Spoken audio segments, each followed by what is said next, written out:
CCM oye! Viva vijana viva! Mitano tena! Mitano tena! Oktoba 29 toka nitoke tukatiki. CCM oye! Sisi ni vijana grupu la hamasa la Hatupoi lililopo Chanjani cha Pemba. Kwa hapa kueleza yale yote ambayo Dkt. Mwinyi amefanya katika mkoa wa Kusini Pemba kwa miaka 5 iliyopita. Na yale yote ambayo ametuahidi kuyatekeleza katika mkoa wa Kusini Pemba kwa miaka 5 ijayo, kwa kuanzia katika sekta ya afya, elimu pamoja na miundombinu. Dkt. Mwinyi katika kipindi cha urais wake ameweza kuruhusu meli ya mafuta kupita moja kwa moja katika bandari ya Arusha. Pia Dkt. Mwinyi katika kipindi cha miaka 5 ya urais wake ameweza kutenga eneo la kuhifadhi makontina lenye kilomita 4200 ambalo lina uwezo wa kubeba kontina 5025 kwa lengo la kuweka salama mizigo ya watu pamoja na hayo makontina. Hivyo Dkt. Mwinyi hakuishia hapo. Alituahidi endapo tutampa kura za ndio na kumchagua tena kuwa rais wetu wa Zanzibar, alituahidi vitu mbalimbali. Kwanza kwa kuongeza boti mpya 3 ambazo zinagharimu bilioni 66 kwa lengo la kurahisisha usafiri. Pia Dkt. Mwinyi alituahidi kuongezeka kwa vifaa vya kuhifadhia mafuta katika bandari ya Arusha. Pia Dkt. Mwinyi katika miaka 5 urais wake ijayo ametuahidi kuwepo kwa usalama, kuimarisha usalama wa watu, bandari na vifaa vyao. Hivyo nitumie fursa hii kumwombea kura Dkt. Mwinyi ifikapo 29 Oktoba, kumpa kura za ndio na kuwa rais wetu tena, ili kutuletea maendeleo zaidi na zaidi, hususan sisi Wazanzibari wa Pemba Kusini. Hivyo ikifika 29 toka nitoke tukatiki kwa Dkt. Mwinyi. CCM oye! CCM oye! Kwa kuendelea na mazuri aliyofanya Dkt. Mwinyi katika sekta ya miundombinu kwa miaka 5 iliyopita, Dkt. Mwinyi ametujengea barabara za ndani zenye urefu wa kilomita 134.95. Barabara hizo ikiwemo barabara ya Kijangwani Bidikau, barabara ya Ukutini Mtangani, barabara ya Mgagadu kwa Utao, barabara ya Mzambarauni Mesi. Barabara hizi zilikuwa ni kero kwa wananchi, pia zilisababisha hata vifo kwa wananchi kwa sababu ya kuchelewa kufika hospitalini na kupata huduma za afya. Hivyo Dkt. Mwinyi ameona kero hizo na kutatulia wananchi wako kujengea hizo barabara.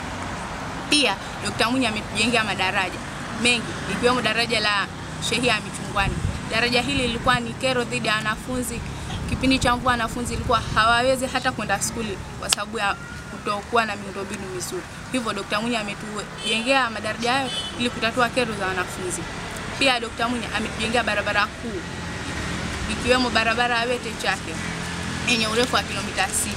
Pia ametuahidi kwa miaka 5 ijayo atazidi kutujengea barabara za ndani zenye urefu wa kilomita 19. Barabara hizo zikiwemo barabara ya Kengeja Mtambile yenye urefu wa kilomita 10, Goli la Mpira kwa Popo yenye urefu wa kilomita 4.2, barabara ya Kujini Chuo cha Kumbukumbu Mwalimu Nyerere yenye urefu wa kilomita 2.6, na barabara ya Ole Uhanga Hogoni Amani yenye urefu wa kilomita 2.2. Pia ameahidi kutujengea barabara kuu ikiwemo barabara ya Chake Mkoani. Barabara hii ilikuwa ni kero kwa wananchi kwa kipindi cha muda mrefu. Hivyo Dkt. Mwinyi ameamua kutatulia changamoto hizo kwa kutujengea barabara hizo. Hivyo basi ni jukumu langu mimi na wewe kijana mwananchi, ifikapo Oktoba 29 toka nitoke ukatiki kwa Dkt. Mwinyi. Aliahidi akatenda na ameahidi atatenda. CCM oye! Kuendelea kuzungumzia yale mazuri ambayo yote atafanya Dkt. Mwinyi katika kipindi cha miaka 5 katika Dkt. Mwinyi ametoa shilingi bilioni 9.2 kwa ajili ya kuwalipa wananchi fidia. Wananchi wapatao 727 tayari wamefaidika kupitia pesa hizo. Pia Dkt. Mwinyi ameahidi kuifungua Pemba kiuchumi kupitia kiwanja cha ndege cha Pemba. Hivyo basi utakapokamilika uwanja wa ndege wa Pemba utashuhudia ndege za abiria pamoja na ndege za mizigo kutoka nchi mbalimbali kama vile Qatar, Brazil, China na kadhalika. Wafanya biashara watafaidika kupitia kiwanja hicho cha ndege. Pia utaongezeka kuingia kwa watalii. Ninaomba Wazanzibari wote takapofika tarehe 29 Oktoba twendeni tukantilie Dkt. Mwinyi kura za ndio. Kwa kuendelea kutaja mazuri ambayo amefanya Dkt. Mwinyi katika miaka 5 iliyopita katika sekta ya afya. Dkt. Mwinyi aliahidi na akatekeleza Dr. Mwinyi aliahidi na akatekeleza kuandaa utaratibu wa kutoa huduma ya afya ya msingi kwa masaa 24 kwa vituo vipya kama vile vituo vya Chonga pamoja na kituo cha Mtambile. Lengo la Dr. Mwinyi kuandaa program hii ni kufanya jamii iwe na uelewa juu ya umuhimu wa kutunza afya zao, lakini pia waweze kutambua maradhi mbalimbali ambayo yapo katika jamii yao.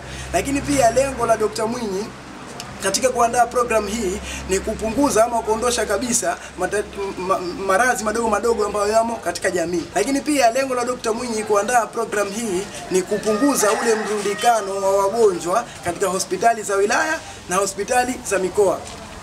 Na kwa kuendelea katika yale mazuri ambayo Dr. Mwinyi aliahidi na akatekeleza katika sekta ya afya, ni Dr. Mwinyi aliahidi kupunguza vifo vinavyotokana na uzazi ama vifo vya mama wajawazito. Katika uongozi wa Dr. Mwinyi aliendelea kuimarisha kliniki ya mama na mtoto pamoja na kutoa elimu maalum juu ya umuhimu wa mama mjamzito kuhudhuria kliniki mapema.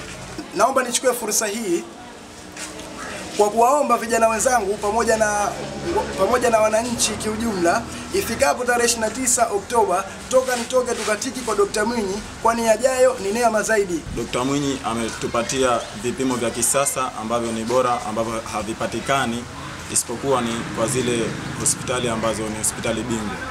Miongoni mwa vipimo ambavyo vinapatikana ni kipimo cha MRA.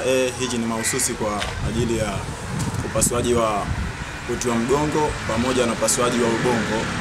Vile vile Dr. Mwinyi ametuletea kipimo cha usafishaji wa damu pamoja na figo. CCM kwa kuzidi kuendelea kutaja mazuri zaidi ambayo atafanya Dr. Mwinyi ndani ya miaka 5 ijayo. Tunaona kwa Dr. Mwinyi ametuahidi kuimarisha miundombinu ya upatikanaji wa dawa katika hospitali zote zilizomo ndani ya mkoa wa Kusini Pemba. Hivyo basi Dr. Mwinyi ameiona changamoto hii na kuahidi kutupatia dawa ndani ya hospitali zote zilizomo ndani ya mkoa wa Kusini Pemba, akiwa na maana kuwa endapo mwananchi atatoka na kuelekea ndani ya hospitali hizo pasiwe na uhaba ama kukosa dawa katika hospitali hizo.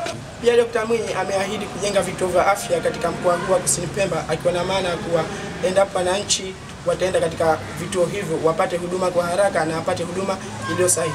Mfano wa vituo hivyo vya afya ambavyo aliahidi kuvijenga ni kituo cha afya ambacho kitajengwa katika mkoa wa Bogoa, shehia ya Bogoa, kituo cha afya ambacho kitajengwa katika shehia ya Mtambwe, kituo cha afya ambacho kitajengwa katika shehia ya Kengeja, kituo cha afya ambacho kitajengwa katika shehia ya Chambani na kituo cha afya ambacho kitajengwa katika shehia ya Madungu. Kwa mazuri zaidi ambayo atafanya Dr. Mwinyi ndani ya miaka 5 ijayo, sina budi kumwombea kura za ndio Dr. Mwinyi ifikapo 29 Oktoba, mimi na wewe nitoke tukatiki kwa Dr. Mwinyi. Kuongeza watoaji wa huduma ya afya katika ngazi ya jamii kwa kutumia wataalamu wa afya wanaotoka katika ngazi ya jamii, yani community health workers, wanaojulikana kuwa ni wafanyakazi wa afya ya jamii. Hapo awali walikuwa wakitambulikana kama ni community health volunteers, ambao hawa wakijulikana kwamba ni watoleaji wa huduma za afya ya jamii kwa lengo la kuwasaidia wananchi wote katika kupata huduma hiyo. Pia vile vile Dr. Hussein Ali Mwinyi hakutuacha nyuma katika kuboresha chanjo kwa ajili ya kuwakinga watoto kupata afya pamoja na huduma mbalimbali zinahusiana na chanjo. Kwa mfano chanjo za pepopunda, pneumonia pamoja na chanjo nyingine ambazo zinawasaidia watoto kupata huduma kuanzia mnamo mwezi mmoja, yani kuzaliwa kwa watoto hadi mwaka 1.5 ambapo ni miezi 18. Hivyo sina budi kuomba kura kwa Dr. Hussein Ali Mwinyi kwa yale mazuri yote aliyotufanyia. Ifikapo Oktoba 29 nitoke tukatiki. CCM oye! CCM oye! Viva vijana viva! Mama Samia mitano tena! Dr. Mwinyi mitano tena! Oktoba 29 nitoke tukatiki. CCM oye! Kwa haya yote ambayo tumeeleza katika sekta ya elimu, afya pamoja na miundombinu, Dr. Mwinyi ametekeleza na ametuahidi kutekeleza katika miaka 5 ijayo. Hivyo basi, kama wananchi wa mkoa wa Kusini Pemba na Zanzibar kwa ujumla, tujitokeze kwenda kuwapa kura za ndio wagombea wetu wote pamoja na Dr. Mwinyi na Mama Samia. Oktoba tunatiki. CCM.